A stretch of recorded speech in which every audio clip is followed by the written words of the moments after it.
कक्षा 10 की गणित की किताब में पार्ट नंबर 2 हमारा चल रहा था बहुपद। पिछली वीडियो में हमने जो प्रश्नावली 2.2 है उसका इंट्रोडक्शन पार्ट देखा था और उदाहरण नंबर 2 देखा था और 5 देखा था। आज हम प्रश्नावली 2.2 शुरू करेंगे और उसका प्रश्न नंबर 1 इस वीडियो में देखेंगे। तो पिछली वीडियो में जो हमने उदाहरण नंबर 2 देखा था उसके जैसे ही सारे सवाल इसमें होंगे।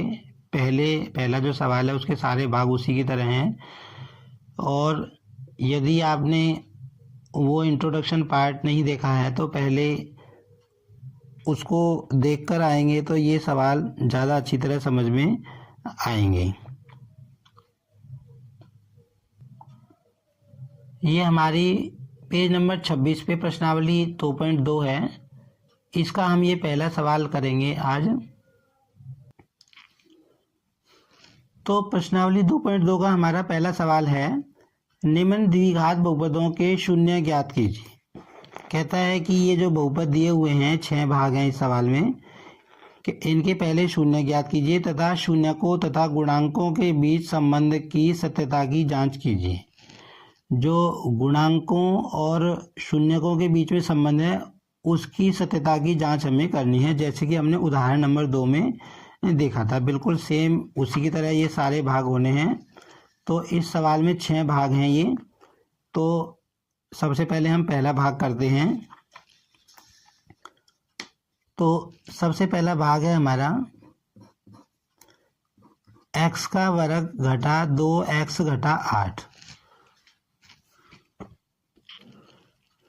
अब हम इसके गुणनखंड करेंगे जैसे कि हमने कक्षा 9 में पढ़ा था। पहले भी हम गुणनखंड करते आए हैं। गुणनखंड करने के लिए क्या करते हैं, हम जो ये रफ कार्य है, ये जो x के वर्ग के आगे जो गुणांक होता है, यहाँ पर क्या है हमारा x के वर्ग के आगे कुछ नहीं है तो इसको हम +1 मान लेंगे, +1। और जो पीछे होता है -8, इन दोनों की हम गुणा करते हैं। गुणनखंड करने से पहले हम क्या करते हैं, x की वर्ग के साथ जो लगा हुआ है और जो लास्ट में है उन दोनों गुणा करते हैं। और गुणा करके ये हमारा आया है -8। तो हमें पता है कि अगर गुणा इन दोनों की माइनस की आती है, नेगेटिव आती है, तो हमें ये पता चल जाता है कि हमें इस -2 के लिए ऐसे 2 संख्याएं सोचनी हैं जो अलग अलग निशान की हों, जिनकी अगर गुणा करें तो गुणा तो आए -8 और अगर उनको जोड़ दें तो हमारा बचना चाहिए -2। तो इस केस में हम ये भी जानते हैं कि इसमें एक संख्या बड़ी सोची जाएगी, एक छोटी सोची जाएगी। अब बड़ी कौन से निशान की सोची जाएगी, जो मुझे माइनस का चाहिए, तो इसलिए मैं क्या सोचूंगा, बड़ी तो माइनस की सोचूंगा और छोटी प्लस की सोचूंगा। तो इसके लिए मेरे पास 2 टुकड़े निकल के आएंगे।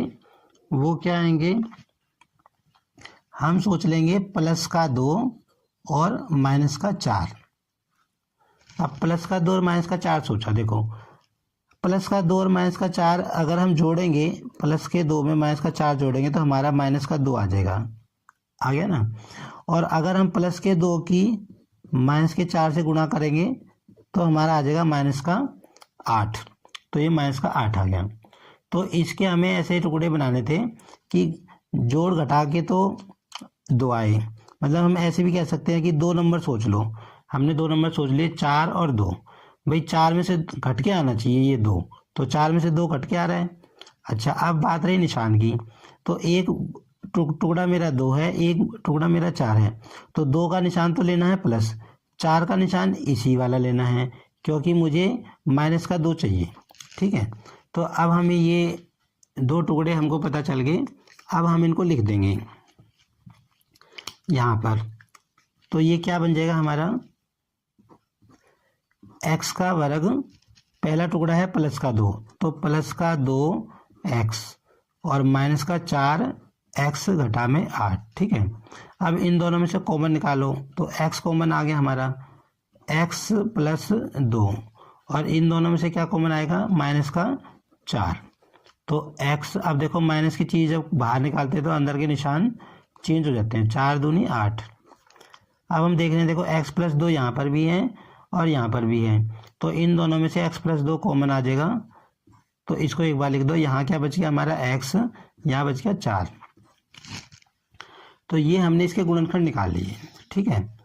अब पहला काम तो हमें क्या करना है कि इसके शून्यक निकालने हैं।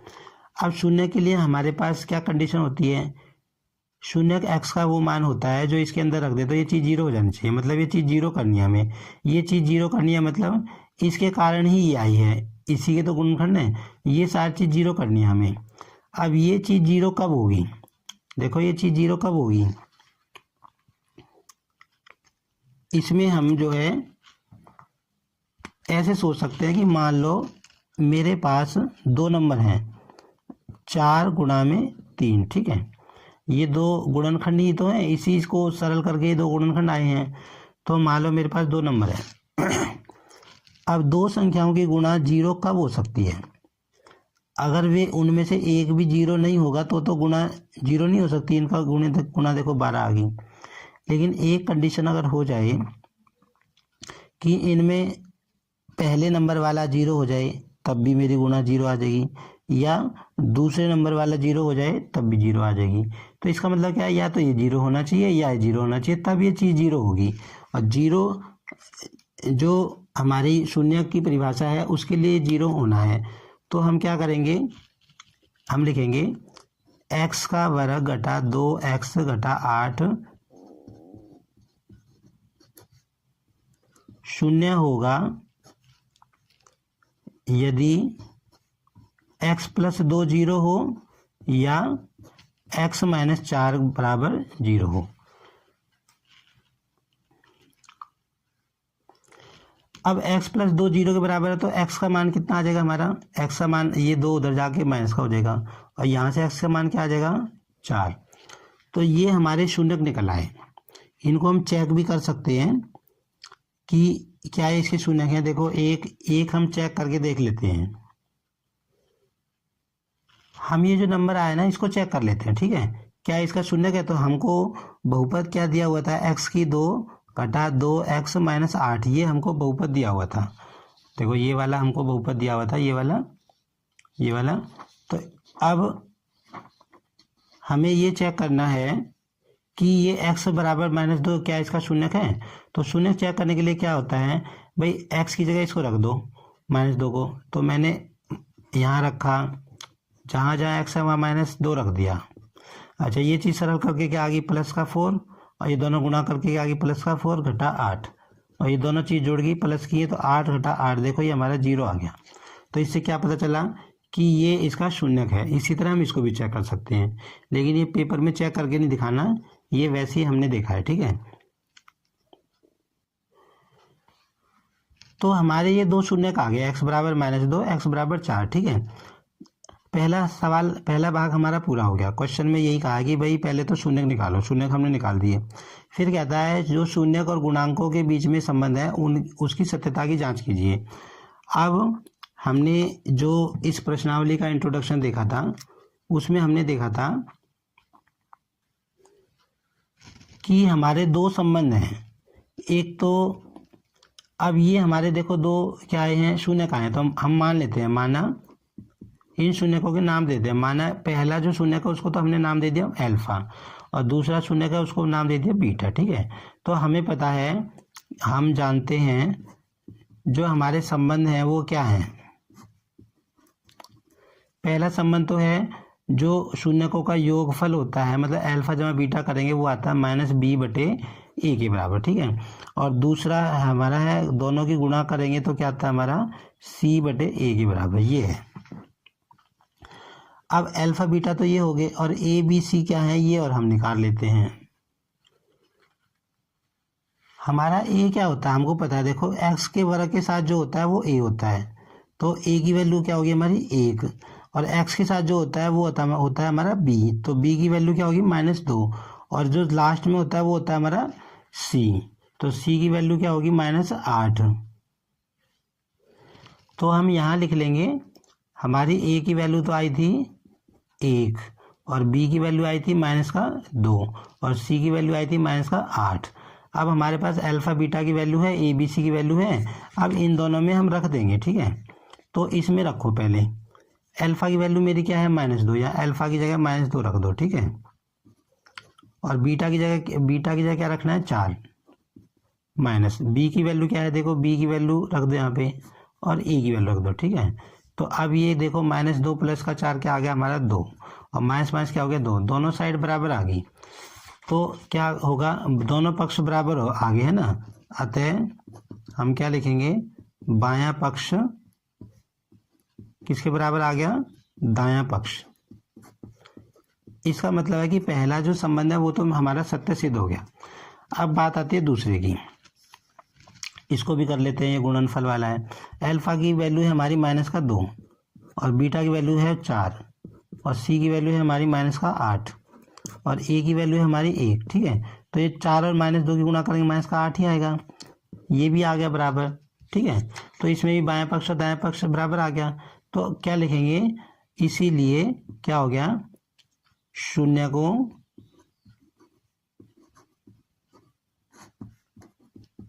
एवं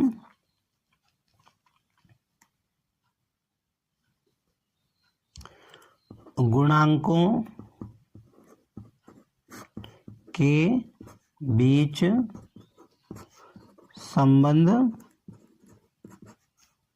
सत्य है, ये हमने सिद्ध कर दिया। तो इस सवाल को हमने कैसे किया, देखो सबसे पहले तो हमने क्या किया था कि हमने इसको लिख लिया, ठीक है, इसको लिख लिया। फिर हमने इसके गुणनखंड सोचे, इसकी x के वर्ग के आगे जो है इसकी गुणा आई हमारी -1 और -8 की -8 गुणा आई, ठीक है। तो हमें दो टुकड़े सोचने, दो टुकड़े हमने सोचे, एक प्लस का 2 माइनस का 4, भाई घट के तो 2 आना चाहिए, गुणा करके -8 आना चाहिए और प्लस का 2 ले लिया, माइनस का 4 ले लिया। फिर ये आगे यहाँ से x कॉमन आ गया, -4 कॉमन आ गया, फिर ये x + 2 कॉमन आ गया, इसमें से -x - 4 आ गया, ये गुणनखंड आ गए। फिर हमने लिखा कि ये चीज़ 0 कब होगी, या तो ये 0 हो या ये 0, दोनों को 0 के बराबर रख के हमने वैल्यू निकाल दी, ठीक है। तो पहली वैल्यू हमें ये जो वैल्यू आई है ये शून्य का है हमारे, x बराबर -2 x बराबर 4। तो पहले शून्य को हमने अल्फा मान लिया, दूसरे को बीटा मान लिया, ठीक है। तो और ए बी सी की वैल्यू निकाल ली और फिर हमने ये जो संबंध हमने सिद्ध करने थे इनमें हमने वैल्यू पुट कर दी है और बाएं पक्ष और दाएं पक्ष बराबर आ गया। तो हमने कह दिया कि अतः हमारा संबंध सत्य होता है, सत्य सिद्ध होता है। तो बिल्कुल इसी तरह हम बाकी के सवाल करेंगे जो बाकी के हिस्से हैं। अब हम दूसरा सवाल देखेंगे। हमारा पहले सवाल का दूसरा भाग है 4s² - 4s + 1। ये जो है इसके हमें शून्य ज्ञात करने हैं और इसमें शून्य को और गुणांकों के बीच में संबंध की सत्यता की जांच करनी है। तो हमने सवाल उतार लिया, 4s² - 4s + 1 हमारा सवाल है। अब हमें इसके गुणनखंड करने हैं। तो इसके आगे देखो क्या है, हम क्या करते हैं, सबसे पहले जो इसके सबसे आगे है और जो सबसे पीछे वाला नंबर है निशान के साथ लेते हैं और इनकी गुणा करते हैं, ठीक है। तो हम क्या करेंगे, इनकी गुणा करेंगे, प्लस का 4 और प्लस का 1 इनकी गुणा करो तो हमारा आएगा प्लस का 4। तो अगर ये चीज़ प्लस की आए, अगर इसके गुणा, ये वाला गुणांक और ये लास्ट वाली संख्या की जो गुणा करते हैं और अगर वो प्लस की आती है तो इसका मतलब क्या है कि मुझे ऐसे दो नंबर सोचने हैं, ऐसी दो संख्याएं सोचनी हैं जिनको अगर मैं जोड़ूं तो 4 आना चाहिए और गुणा करूं तो 4 आना चाहिए। ये हमारा मतलब इस तरह हम दो संख्याएं सोचेंगे। तो हमने सोच लिया हमारे पास दो नंबर हैं 2 और 2, क्योंकि हमें पता है कि अगर हम 2 और 2 को जोड़ेंगे, अगर हम 2 और 2 को जोड़ेंगे तो हमारा क्या आएगा 4, ठीक है। और 2 और 2 की गुणा करेंगे तो क्या आएगा हमारा 4। अब बात आती है कि ये जो 2 लेंगे इनके निशान क्या लेंगे। तो हमें ये बात याद रखनी है, जब भी हम ये जोड़ के लाते हैं तो इन दोनों के निशान यही होंगे जो इसके निशान है। मतलब 4 के जो 2 टुकड़े हमने सोचे 2 और 2, तो इन दोनों टुकड़ों के निशान माइनस के ही होंगे। तो इसको हम कैसे लिखेंगे? अब हमारे पास 2 टुकड़े हमने सोच लिए 2 और 2, तो इसको हम लिखेंगे 4s² minus 2s minus 2s plus 1। वास्तव में ये कैसे काम करता है देखो, हमने इसके 2 टुकड़े क्या सोच लिए, माइनस का और माइनस का 2 और माइनस का 2 सोच लिए। अगर देखो माइनस के 2 में और माइनस का 2 जोड़ दो हम, तो देखो माइनस 2 कितना हो जाएगा, माइनस का 4 हो जाएगा। और माइनस 2 की गुणा करेंगे माइनस 2 से तो क्या आएगा, प्लस का 4। प्लस का 4 ही हमें लाना है, क्योंकि इसकी और इसकी गुणा क्या आ रही है हमारी, देखो प्लस का 4 आ रही है। तो इजी वे में इसको हम कैसे याद रख सकते हैं, हम इसको ऐसे याद रख सकते हैं कि सबसे पहले हम इन दोनों की गुणा कर लेंगे। अगर वो प्लस की आती है तो समझ जाओ कि हमें ऐसे 2 नंबर सोचने हैं जिनका जोड़ 4 आना चाहिए और गुणा जो ये आई है उतनी आनी चाहिए। अब जो 2 नंबर मैंने सोच लिए 2 और 2, तो इन दोनों के निशान यही वाले ले लो, दोनों को माइनस का ही कर दो, ठीक है। और जब ये चीज़ माइनस की आती है तब हम एक बड़ा टुकड़ा सोचते हैं, एक छोटा, और घट के ये चीज़ आनी चाहिए। ये चीज़ बस हमें याद रखनी है। तो अब हमने ये कर लिया। इसके बाद अब हमें क्या निकालना है, इसमें से कॉमन निकालना है। तो इन दोनों में से क्या कॉमन क्या आएगा, देखो 4 है, ये 2 है, तो 2 कॉमन आ जाएगा। तो यहाँ बचेगा 2s माइनस, और 2s में से 2 निकल गया तो क्या रह जाएगा 1 माइनस। अब देखो यहाँ कोई भी चीज़ कॉमन नहीं आ रही है, तो 1 कॉमन निकालेंगे और अंदर वाली ब्रैकेट के निशान चेंज हो जाएंगे, क्योंकि देखो माइनस बाहर निकल रहा है तो अंदर वाली ब्रैकेट के निशान चेंज हो जाएंगे, प्लस का माइनस हो जाएगा, ठीक है।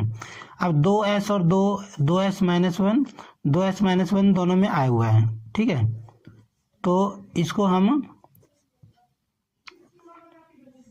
ऐसे लिख लेंगे भाई, दोनों ब्रैकेट यहाँ से यहाँ तक और यहाँ से यहाँ तक में देखो 2s माइनस 1 दोनों में आया हुआ है, तो एक बार लिख देंगे। फिर यहाँ क्या बचेगा, यहाँ एक मिस्टेक हो गई है, ये 2s कॉमन आएगा, ठीक है। तो 2s यहाँ बच गया, माइनस 1 ये हमारा आ गया। तो इसको सोल्व करके हमारा ये आ गया।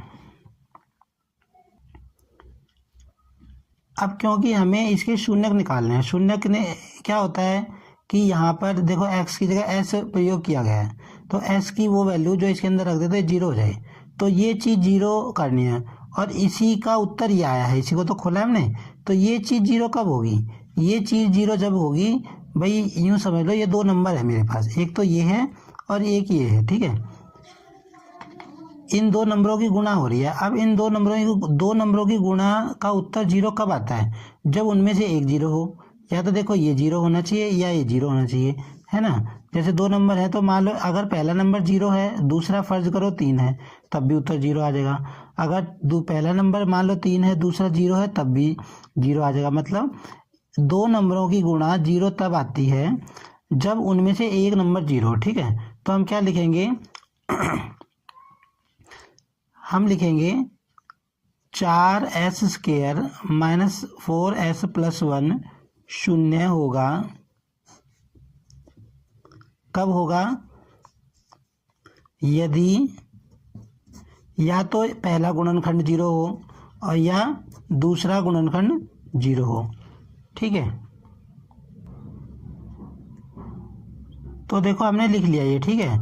अब ये 0 के बराबर है, तो इसको हम सरल करेंगे तो क्या आएगा, देखो ये 1 इधर चला जाएगा, माइनस का तो इधर आके प्लस हो गया, और 1 इसके नीचे चला गया, s की वैल्यू कितनी आ गई 1/2। यहाँ पे भी क्या आ गई 2s, 1 उधर चला गया तो s की वैल्यू कितनी आ गई 1/2 आ गई। तो ये हमारे दोनों शून्य का आ गए, ठीक है। ये जो बहुपद दिया हुआ था उसके ये दोनों शून्य का आ गए। तो पहला क्वेश्चन का भाग तो यही था कि शून्य निकालो। अब हमें संबंधों के सत्यता की जांच करनी है, ठीक है। तो हमें पता है कि जो पहला जो वो होता है उसको तो हम अल्फा मानते हैं, पहला शून्य, तो हम लिख लेते हैं, माना अल्फा हमारा 1/2 है और बीटा भी यहाँ पर 1/2, ये दोनों शून्य समान है, ठीक है। और ए बी सी की वैल्यू और लिख लेते हैं। ए हमारा क्या है, देखो ए होता है ये एस के स्क्वायर के साथ जो होता है, ठीक है। तो ए हो गया हमारा 4, और बी क्या होता है जो एस के साथ होता है -4 हो गया बी हमारा। और सी क्या होता है, जो लास्ट में अचर संख्या होती है, जो लास्ट में अचर संख्या होती है +1, ये हमारा सी होता है। ठीक है, तो ये हमने लिख लिया। ठीक है, अब हमें हमारे पास जो वो है संबंध क्या है, पहला संबंध तो हमारे पास ये है, देखो कि अगर अल्फ़ा प्लस बीटा करेंगे तो क्या होना चाहिए, -b/a के बराबर आना चाहिए। तो इसमें आप वैल्यू पुट कर दो। अल्फ़ा क्या है मेरे पास, देखो 4, नहीं अल्फ़ा की वैल्यू क्या है 1/2 है ना, और बीटा की वैल्यू क्या है, देखो 1/2। अच्छा, बी की वैल्यू क्या है, देखो ये रहा, ये माइनस तो फॉर्मूले में ही है, और बी की वैल्यू -4 रखनी है तो ब्रैकेट में करके रख दो इसको। ठीक है, ए की वैल्यू क्या है 4, समझ में आए। अब देखो इसका हम एलसीएम निकालेंगे तो 2 का एलसीएम 2 ही आएगा, लघुत्तम समापवर्तक, और 2 से 2 को भाग करेंगे 1 आएगा, 1 और 1 की गुणा 1 आएगी, 2 से 2 को भाग करेंगे 1, 1 और 1 की गुणा 1, और ये माइनस माइनस क्या हो गया प्लस, तो 4 से 4 कट गया, देखो 1 आ गया, और यहाँ पर भी 2/2 आ गया, और यहाँ 1 आ गया, 2 ये भी कट गया, तो क्या आ गया, ये जो है हमारा दोनों साइड में 1 बराबर 1 आ गया। ठीक है, अगर हमारी दोनों पक्ष बराबर आ जाते हैं ना, लेफ्ट हैंड साइड और राइट हैंड साइड, बाएं पक्ष और दाएं पक्ष बराबर आ जाते हैं, तो ये हमारा संबंध सत्य सिद्ध हो गया इसका मतलब। ठीक है, अब बात आती है दूसरे संबंध की। दूसरा संबंध है शून्यकों की गुणनफल वाला, वो होता है अल्फ़ा.b बीटा c/a के बराबर। ठीक है, अच्छा अल्फ़ा की वैल्यू कितनी है बताओ, 1/2, और बीटा की वैल्यू क्या है 1/2, सी क्या है मेरा, देखो 1 है, ए कितना है 4, 1 और 1 की गुणा करेंगे तो 1 आएगा, और 2 की गुणा 4, 1/4। तो यहाँ से देखो दोनों संबंधों में हमारा बायां पक्ष दाएं पक्ष के बराबर आ रहा है, तो हम क्या लिख देंगे, हम लिख देंगे, यहाँ लिखेंगे क्योंकि बायां पक्ष बराबर दायां पक्ष। ठीक है, इसलिए शून्यकों एवं गुणांकों के बीच संबंध सत्य है। तो ये सवाल हमारा सवाल नंबर 2 कंप्लीट हो गया। अब हम करेंगे सवाल नंबर 3। देखो सवाल नंबर 3 हमारा क्या है, 6x² - 3 - 7x। ये हमने सवाल लिख लिया। ठीक है, अब इसको देखो, इसमें क्या दिया हुआ है, जो x वाला पद है वो पीछे दिया हुआ है, तो सबसे पहले तो इसको आगे लिख लेंगे हम। ठीक है, तो इसको लिख लेंगे हम 6x² - 7x - 3। मैंने क्या किया, ये वाली चीज़ मैं आगे लिख दी और ये पीछे लिख दी। ठीक है, अब हम इसके गुणनखंड निकालेंगे। ठीक है, तो गुणनखंड कैसे निकालेंगे, यहाँ पर हम रफ काम कर लेते हैं।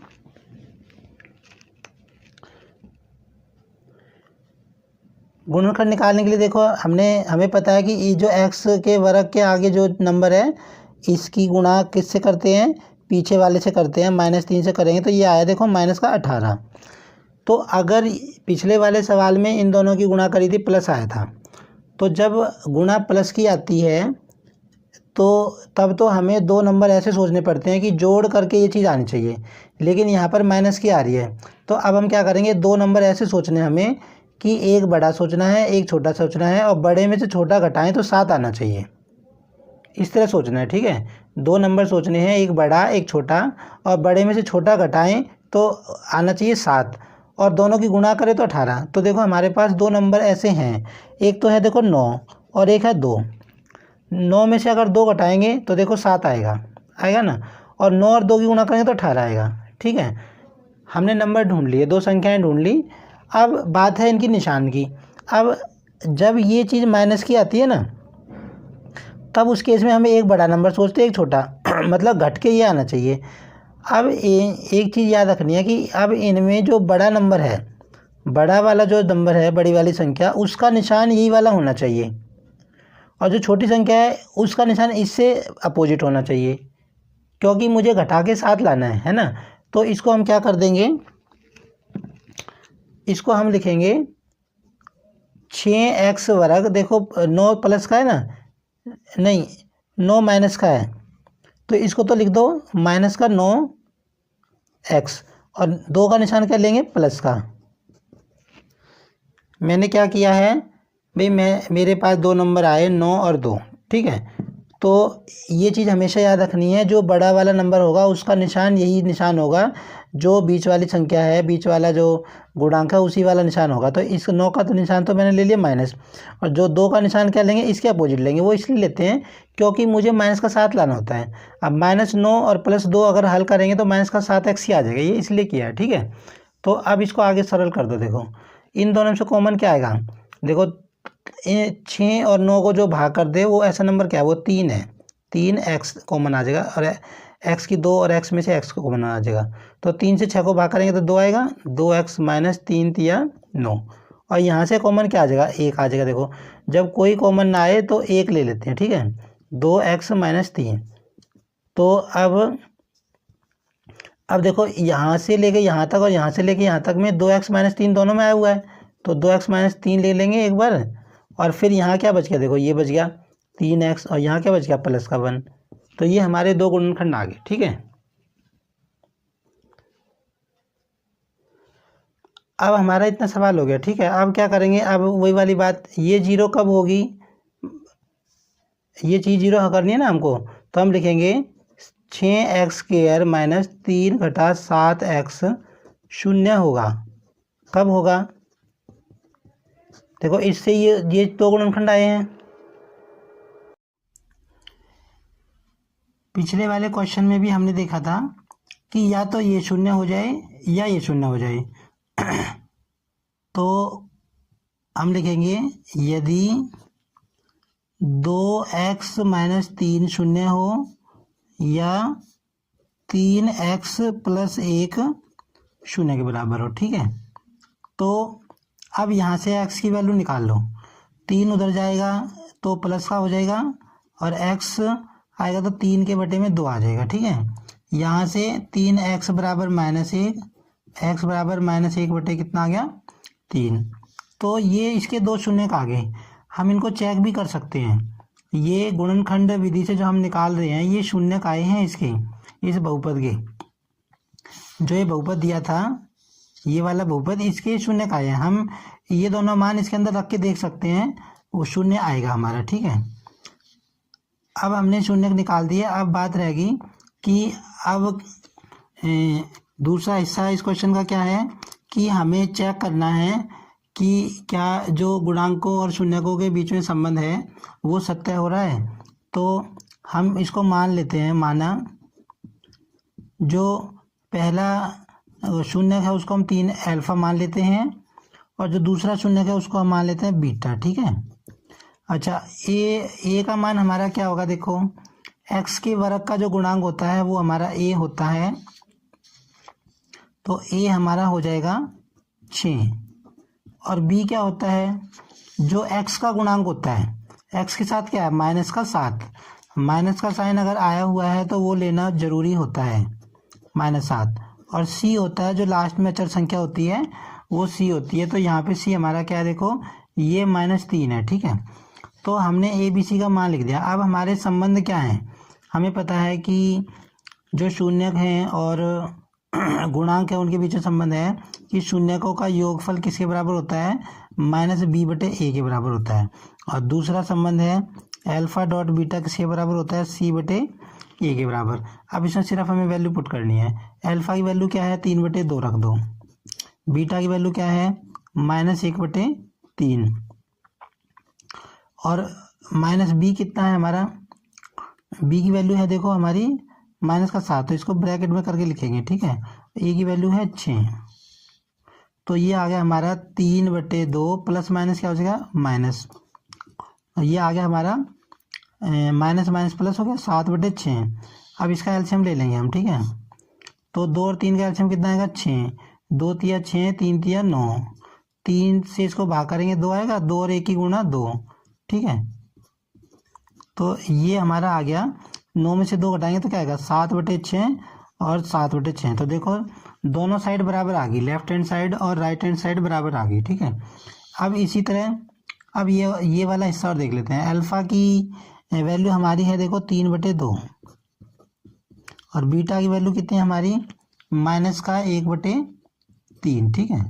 और सी है हमारे पास -3 और ए है हमारे पास 6। तो अब देखो 3 से 3 कट गया और ये आ गया -1/2 और 3 से ये भी कट जाएगा, 3 दूनी 6, तो ये भी आ गया -1/2। तो हम क्या देख रहे हैं, हम देख रहे हैं दोनों संबंधों में जो है लेफ्ट हैंड साइड और राइट हैंड साइड बराबर आ गई है, बायां पक्ष और दायां पक्ष बराबर आ गया है। तो हम क्या लिखेंगे,